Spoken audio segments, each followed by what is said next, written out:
Thank you, Mr. Chairman. Thank you, Senator Carper. Thank you to all of the witnesses for sharing your expertise with us today, whether it be here in person or virtually. It's working very well. Mr. Chairman, it seems to me there are a couple of constitutional principles that are at stake here beyond even just the grizzly bear. It might not surprise anybody to know that there aren't any grizzly bears outside of zoos in North Dakota. However, our Western friends have a real big issue on their hands.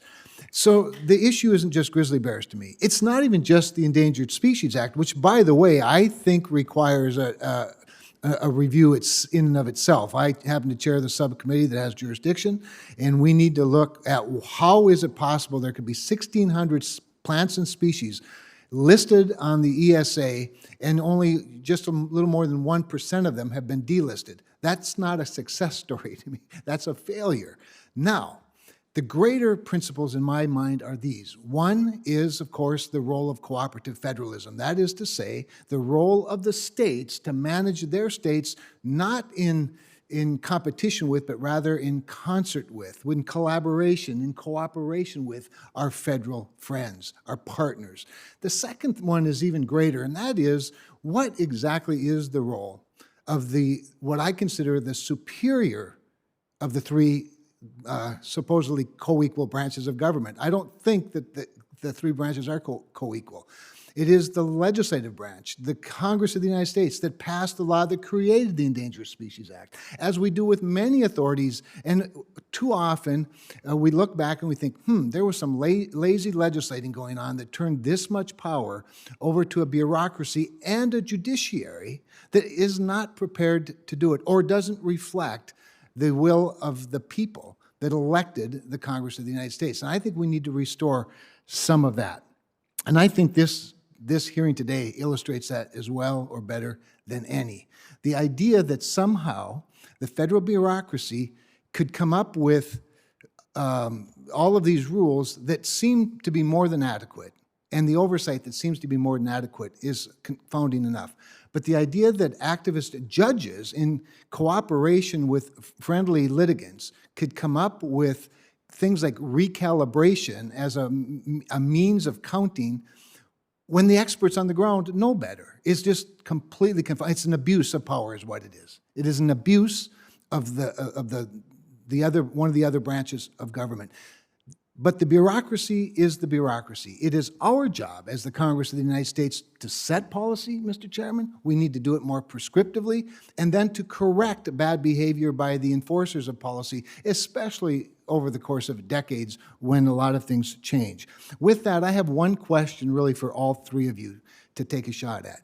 Going back to my first point, if there are 1,600 plants and species listed in the Endangered Species Act, under the Endangered Species Act, why is it that fewer than 2% have been successfully delisted? What is the problem? And we'll start with our friend, Mr. Brody, who's actually in the room. Thank you, Senator Cramer. I might tell you, just have a little bit of patience and you might get grizzly bears in North Dakota. Yeah. They're coming across the prairie in Montana faster than you can imagine. We didn't have mountain lions all that long ago. We have lots of them now. They're coming. So, would you repeat what you really... My question is, why has the Endangered Species Act been so unsuccessful in getting critters delisted? I think a lot of attention is paid to iconic species, i.e. the grizzly bear and the wolf and the black-footed ferret. I think a lot of attention goes to those iconic species and some of the others don't happen. But that doesn't mean people aren't out there trying all the time.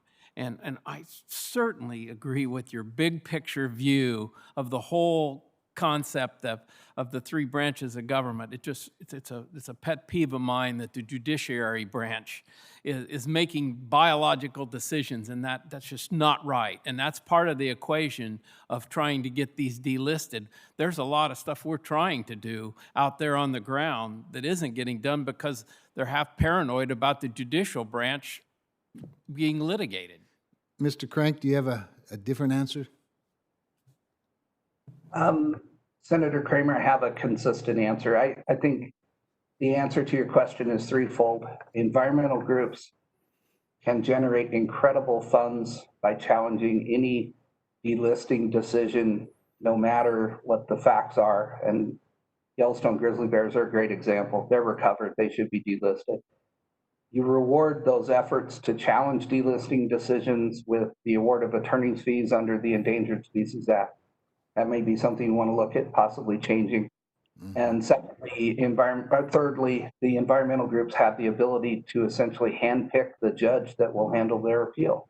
So that leads to very few delisting decisions being upheld by the court. And the judge substitutes his political judgment for those of the scientists who've studied and recovered the species.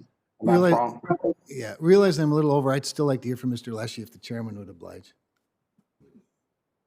Thank you. I'll be very brief. I think the scientists that look at this problem would say one thing in particular about delisting. Most species do not make it on the list unless they are very close to blinking out after a long decline. In other words, species are really, really in peril already before they ever make the list. And then once they make the list, they are protected. And actually, the Endangered Species Act has been quite successful in that almost no species that ever makes it on the list actually goes extinct.